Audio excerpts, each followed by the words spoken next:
Welcome to On the Edge with April Mahoney Brains. Here, this is the spot where the conversation is pointed, the guests are sharp, and the responses are never dull. Welcome home, Brains. There's only one requirement to hang out on the edge, is that you open your big brain and close your small mind. Did you bring your thinking caps? It's time to put them on, because the conversation starts now.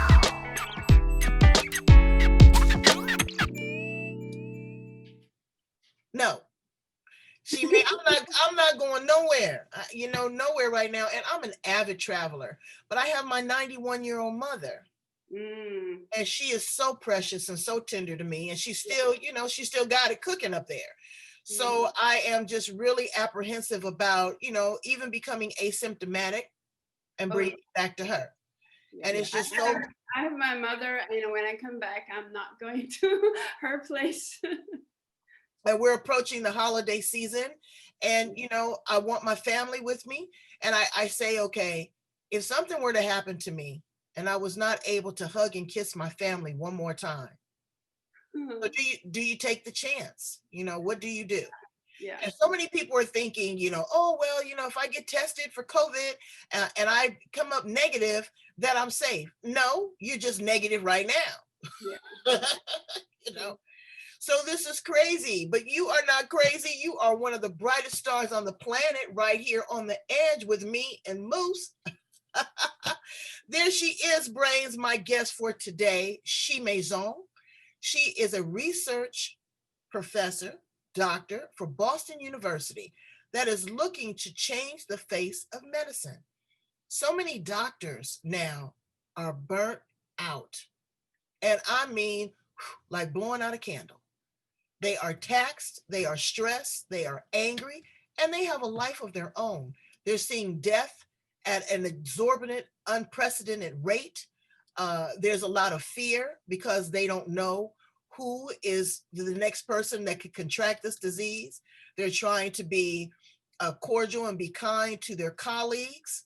I have another guest that's going to be coming on talking about bullying among nurses. Who would think the nurses were bullies? So the whole medical system is taxed. But this bright woman right here, she's going to give us some suggestions. She's going to talk about her retreat and her wonderful books. So help me welcome her to the edge today, Xuemei Zhong. Thank you so much, April.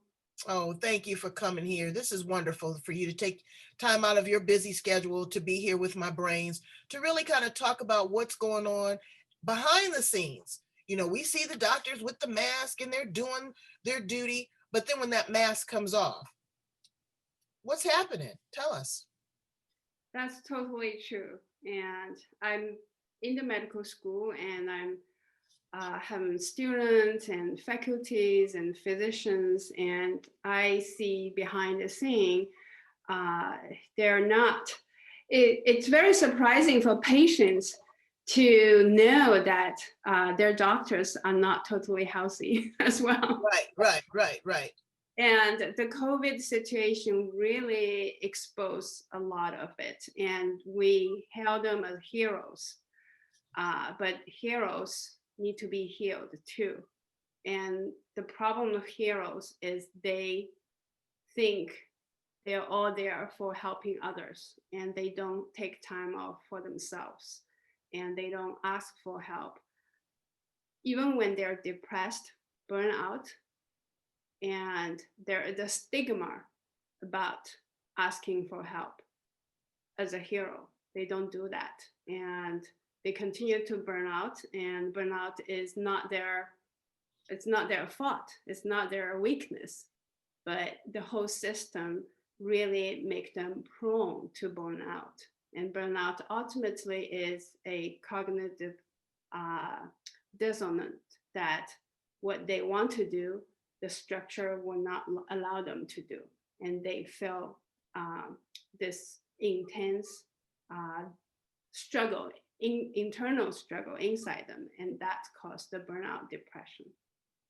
Well, I had another guest on the show that is going to talk about the high suicide rate of veterinarians.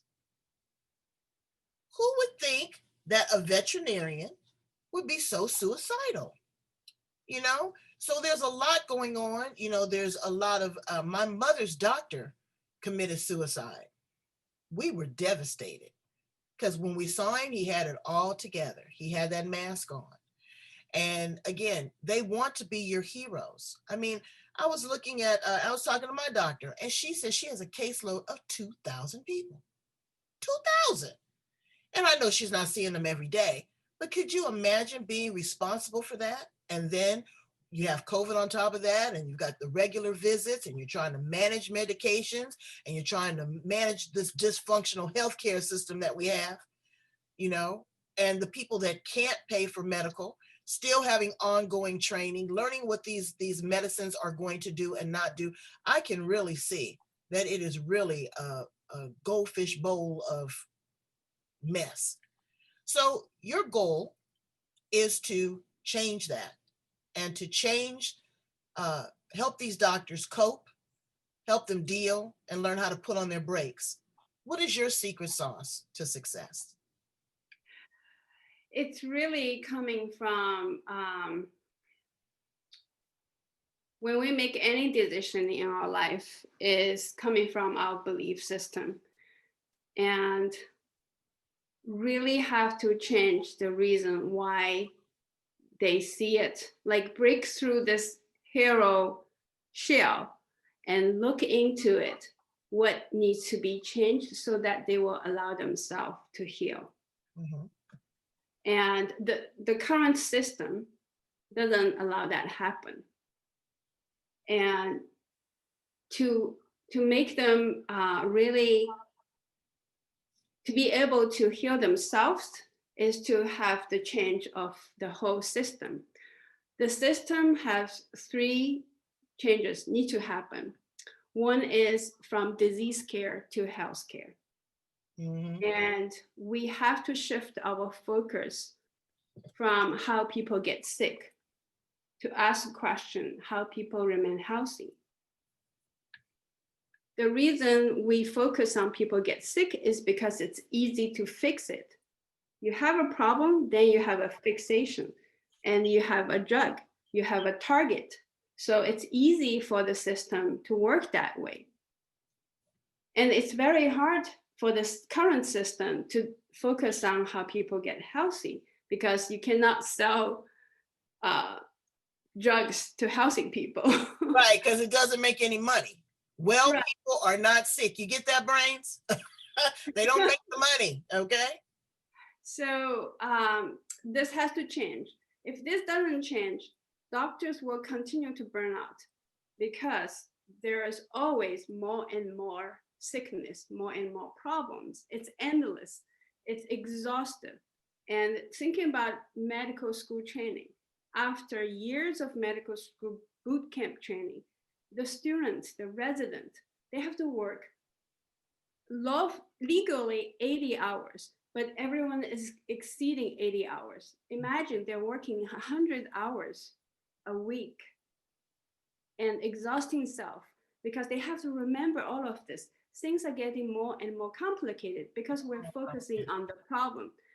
We're trying to find more and more targets, more and more things to fix. And you label this disease, label that disease, and more drugs. It's endless. Mm-hmm. And they have to be exhausted. There's no way out. So until you can shift to the focus of healthy, and then things get light up and simpler. Another point they have to change is from seeing patients or seeing disease as broken parts that need to be fixed, to seeing disease as a messenger. So it's like the package we're delivering every day to your audience, right? And they have to receive the package, the gift for them, the message for them, and opens it. But the current system, instead of getting the message and open it, they deal with the messenger, the post office, the postman. Right.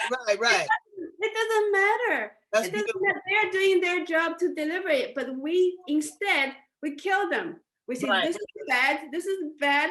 I'm uncomfortable. You ring the bell. I don't like it.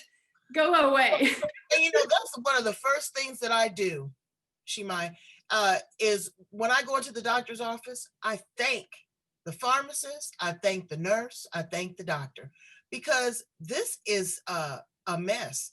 I had a nurse tell me that one of her patients bit her. I go in there and the family is screaming and hollering because they have a family member that is expiring.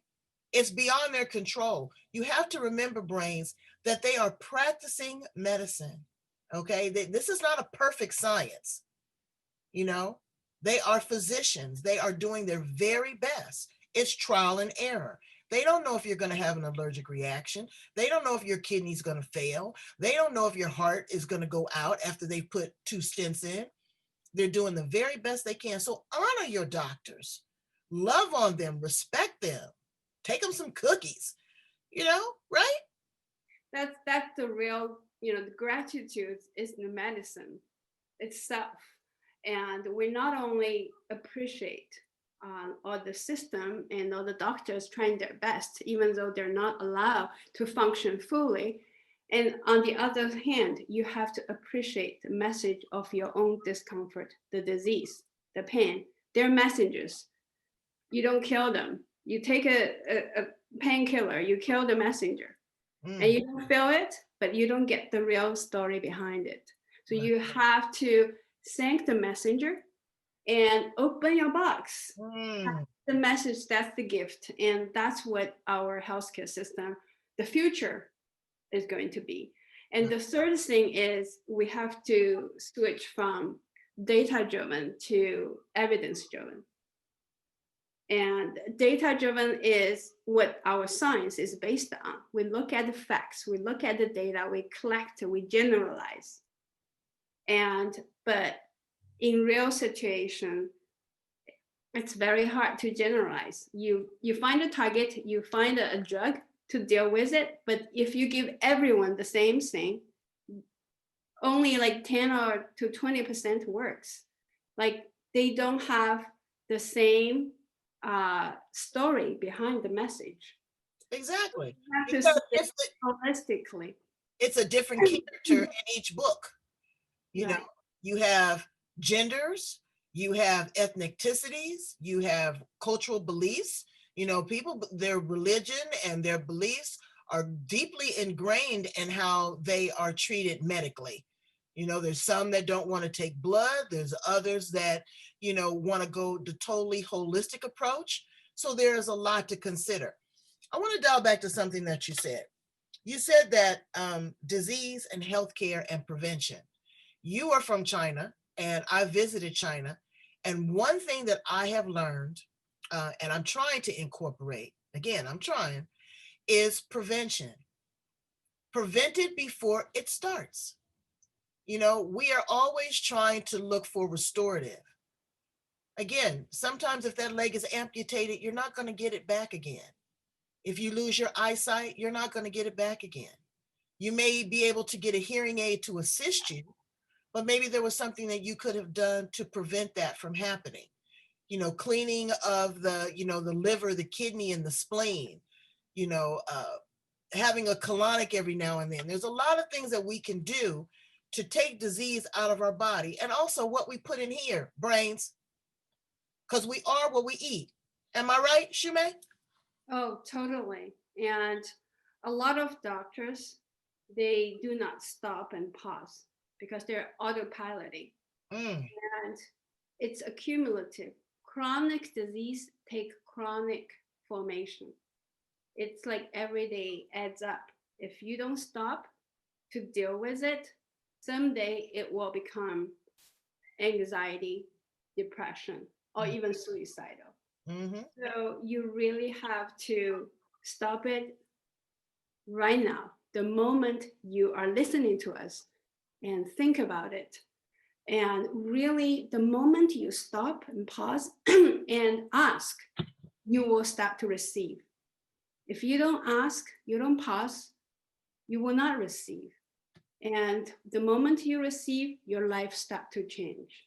And the future, the disease, the full explosive manifestation of all the problem will not be there. It's just like the disease and the illness is a little messenger. They deliver every day. You put it down, you never open the message.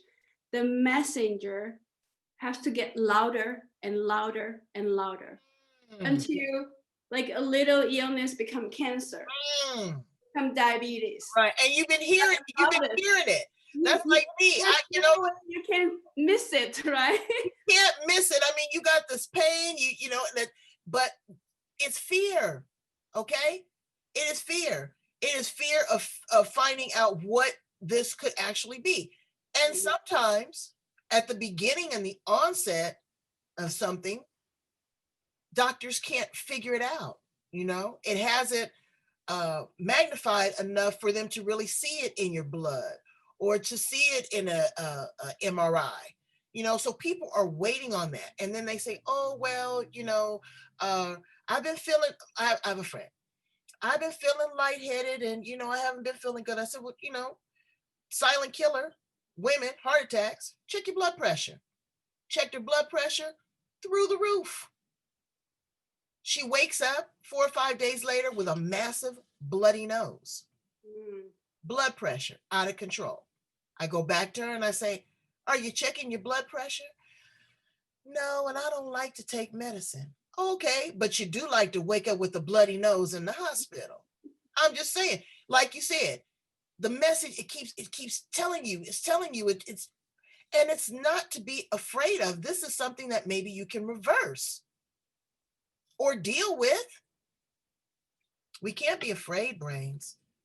We can't be afraid. I want to talk to you again about loss and powerlessness, because people don't feel that they have any control. They feel that they have lost all sense of power in this element. How do we just kind of grab hold to it and say, "Hey, let's ride this elephant all the way out"? The power really comes alignment and connection, and we feel powerless because we see ourselves as individual.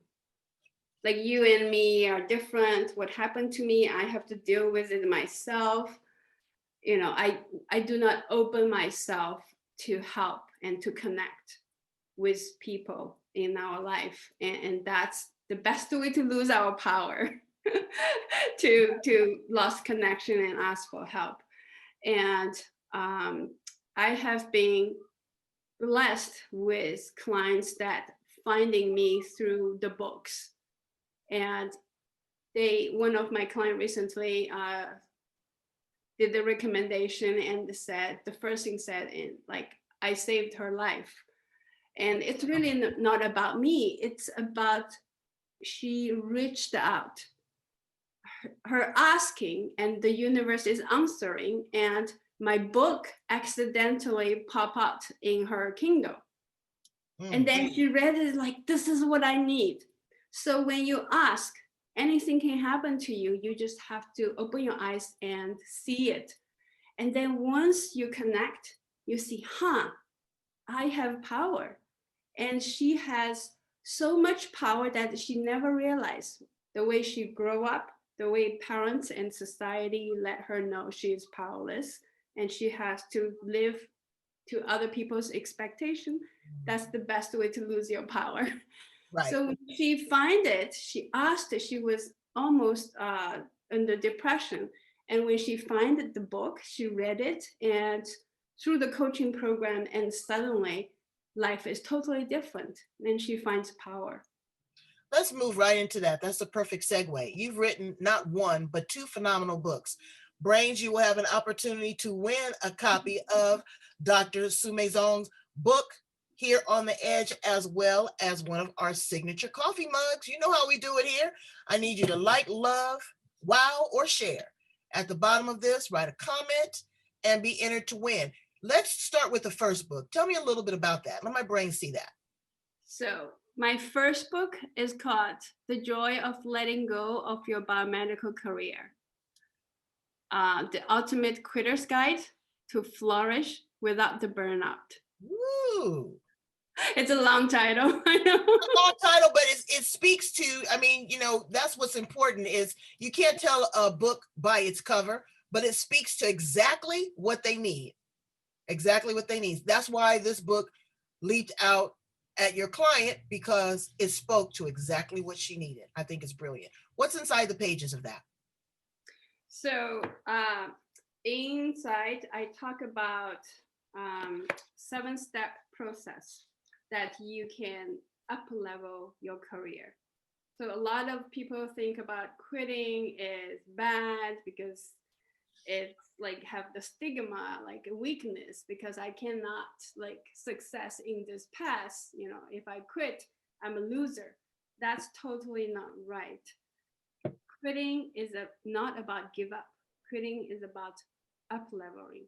So I had these 7-step.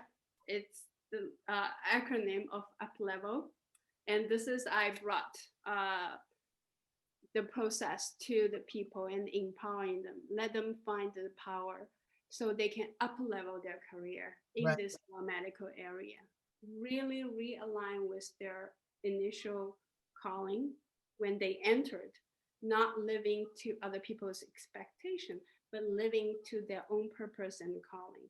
And this 7-step process really get them realigned. Just like you go to the car dealer to realign your well from time to time. Right. This is realign. Once you realign, you can drive the car with power, with steadiness, no burnout, no stress, no depression. Now you have a second book that has just been released. Share that with us. I just got this.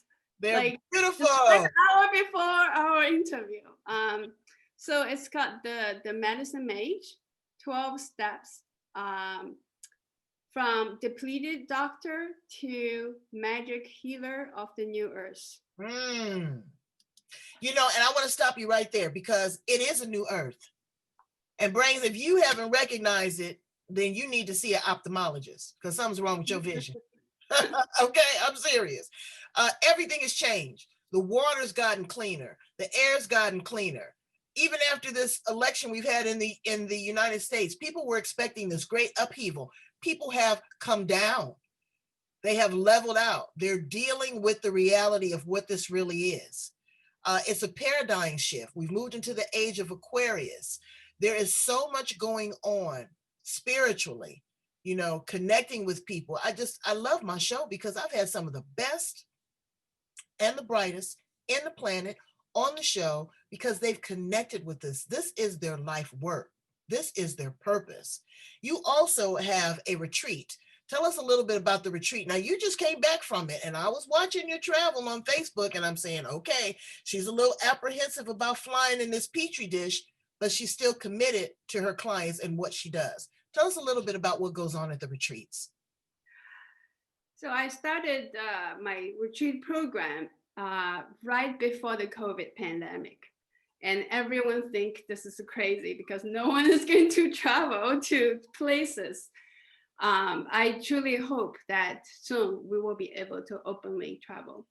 But even during this time, we do both online, virtual, and in person, only for Massachusetts clients to be able to not going through the travel deal. So the whole purpose of having this retreat program is to really get people all sense to emerge into the new earth experience. Mm-hmm. Because we've been going through every 4 years, or even the pandemic, we've been going through so much confusion, anger, frustration, depression, all these. And because we get it so many, it's all around us. We visually, mentally, physically are immersed into this old world of trauma, mental health, right? And it's very hard to be clear about the future without a vision, because we're autopiloting and every negative influence is all around us.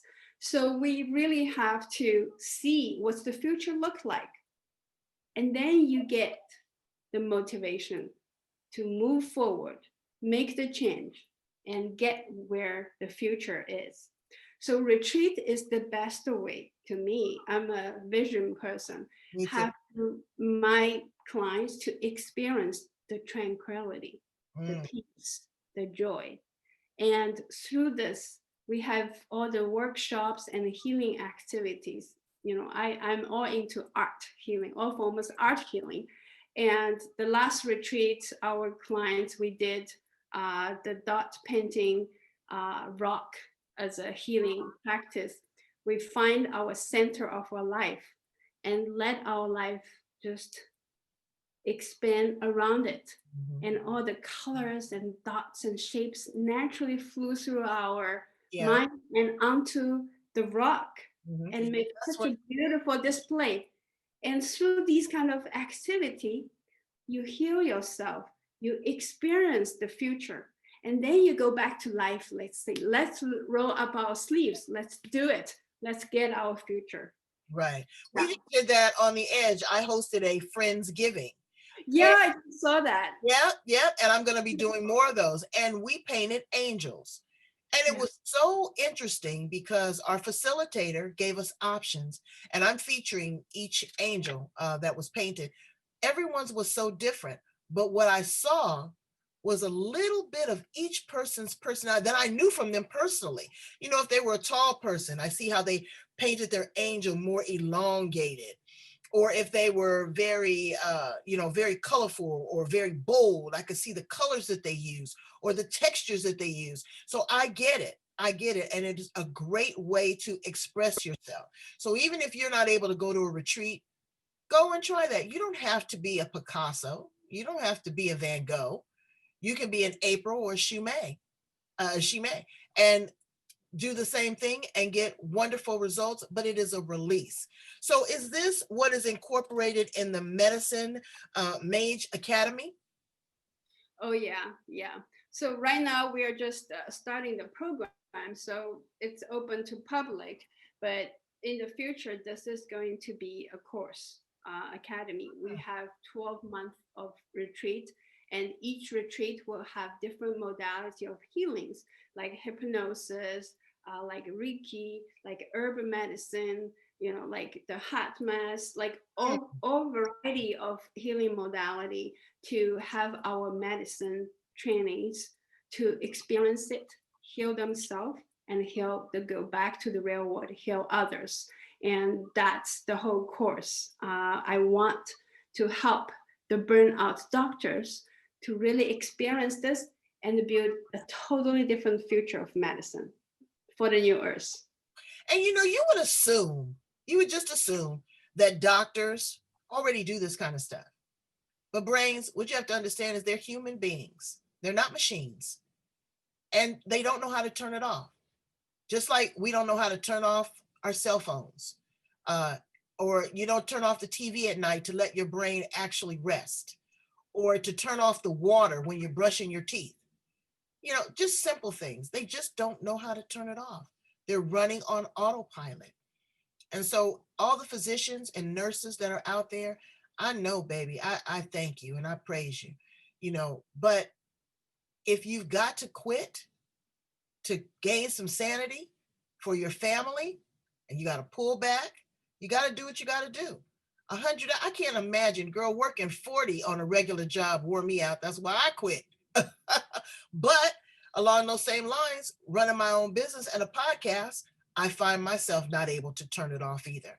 So you got to have that switch. And I'm so glad that you have dedicated your life to building an infrastructure of switches to show people how to turn it on and turn it off. You are amazing. Please tell my brains how to get in contact with you. We're definitely, again, like I said, going to feature the book. And you don't have to be a medical professional to enjoy the information that's inside of this text, because she's written it in very simple terms for anyone to understand. And just because you're not a medical professional, you could be I don't know, you could be running a major corporation.